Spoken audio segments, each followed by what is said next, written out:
है कि आप देश में जहाँ भी जाती हैं वहाँ महिलाएं ज़रूर आपके पास आती हैं और उनको लगता है कि हाँ, इनसे इंस्पायर हो सकते हैं। देश की आधी आबादी, आप ये देखिए बहनें बैठी हैं, आज उन सबको जरूर ऐसा लगता होगा कि रेखा गुप्ता मुख्यमंत्री नहीं बनी, उन्हें लगता है कि हम मुख्यमंत्री बने।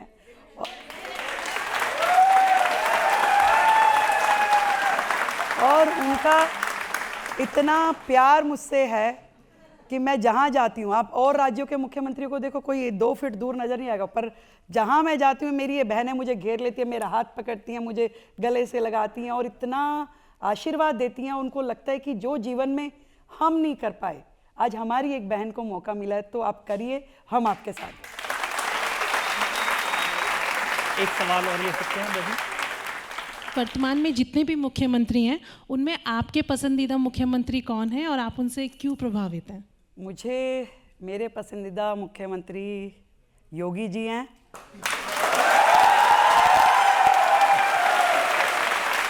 और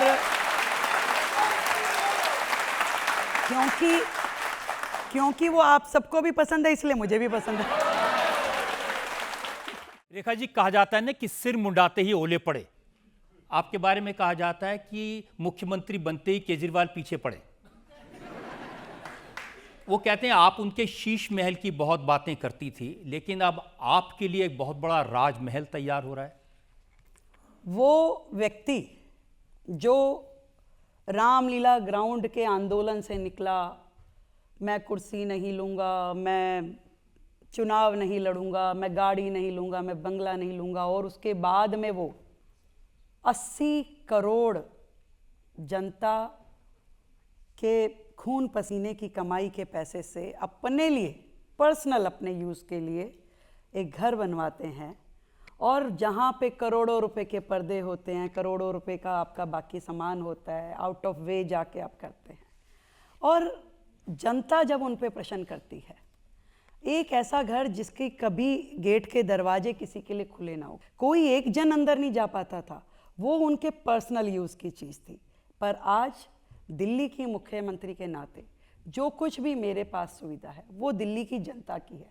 आज यदि मुझे 4 महीने मुख्यमंत्री बने हुए हैं तो मैं अपने घर से, मेरे पास यदि जगह नहीं है तो मैं अपनी गली में टेबल चेयर लगा के बैठती हूँ और हजारों लोग रोजाना वहीं से मैं उनकी जन सुनवाई करती हूँ। तो आज तक मुझे सरकार की ओर से कोई सरकारी आवास नहीं मिला है, पर यदि आज जो आवास मुझे दिया जा रहा है वो भी आज तक के इतिहास में शायद ही किसी मुख्यमंत्री ने लिया हो, कि एक जगह जहाँ पे एलजी के 4th ग्रेड का एम्प्लॉई बैठता हो पूरी की पूरी दिल्ली में, क्योंकि मुख्यमंत्री आवास के नाम पे कुछ था नहीं। मेरे लिए बड़ा आसान था कि वो मुख्यमंत्री आवास था, मैं जाती और वहाँ रहती, परंतु मैंने मना किया कि नहीं, इस शीश महल में मैं जाके नहीं रहूँगी, मुझे सरकार कोई आवास, क्योंकि जनता जो हजारों लोग आपसे मिलने आते हैं उनको अटेंड करने के लिए देंगी तो मैं वहाँ रहूँगी, अदरवाइज़ मैं नहीं रहूँगी। तो आज एक घर जिसमें रोज़ाना आपकी पब्लिक डीलिंग हो सकती है, सुबह सवेरे जब लोग आते हैं,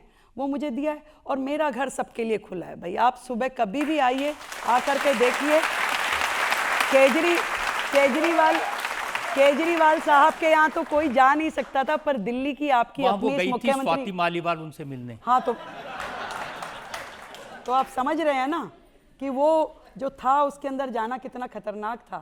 पर मैं सभी, मेरे पास तो ना केवल दिल्ली के बल्कि दिल्ली एनसीआर से भी जब लोग आते हैं तो हमारा घर, हमारा ऑफिस, जहाँ पे कभी पिछली सरकारों के दौरान कोई जा नहीं सकता था, उन सब के लिए खुला है। मुख्यमंत्री आपकी है, मेरा समय आपका है और मेरा घर भी आप ही का है।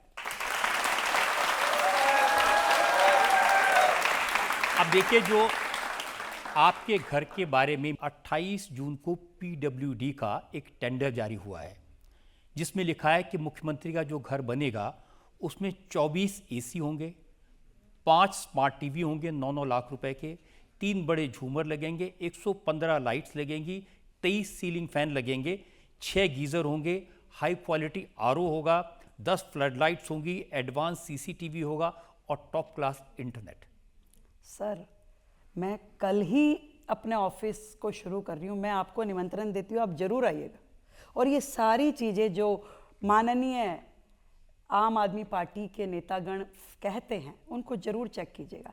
मैं इतनी बात जरूर कहना चाहूँगी, वो लोग जिन्होंने भ्रष्टाचार की पराकाष्ठा दिल्ली में लांघी, वो लोग जिन्होंने दिल्ली का इतना नुकसान किया और दिल्ली वालों ने फिर भी उनको 10 साल का इतना क्लियर कट मैंडेट दिया, और आज यदि वो आकर के दिल्ली के माहौल को ख़राब करना चाहें, दिल्ली के लोगों को मिसगाइड करना चाहें, आज हमारे घर में मतलब जो लग रहा है उनके डोरमेट थे उतने के जितने का मेरा पूरा घर बन रहा है, उतने के उनके डोरमेट और पर्दे लगे हुए थे।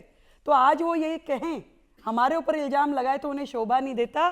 तो इतना कहना चाहूँगी कि बागवान ने भी न जाने कैसे कैसे शौक पाल रखे हैं, फूलों के गमलों में कांटे संभाल रखे थे। इस सियासत में तो चित भी उनकी, पट भी उनकी, हमने क्या बेवजह सिक्के उछाल रखे हैं? तो बात नहीं करेंगे।